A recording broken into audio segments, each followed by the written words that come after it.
नमस्कार साथीहरु, स्वागत छ नेपाली टेक गाइडमा। आजको यो भिडियोमा हामी हेर्नेछौँ प्लस 2 को रिजल्ट कसरी चेक गर्ने।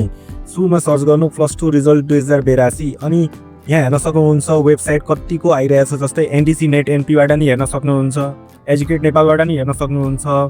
मैले यहाँ एनटीसीबाट हेरेर इक्जाम्पल एउटा हेराउने छु। जस्तो ओपन गर्दा यस्तो इन्टरफेस खुल्छ। यहाँ सिम्बल नम्बरको ठाउँमा सिम्बल नम्बर आफ्नो हाल्नुहोस्।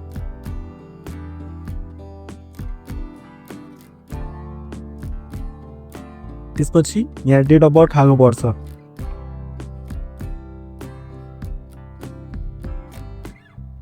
डेट अफ बर्थ अनि सिम्बल नम्बर चाहिँ केयरफुल भएर हाल्नु होला, नत्र त्यही सो हुँदैन।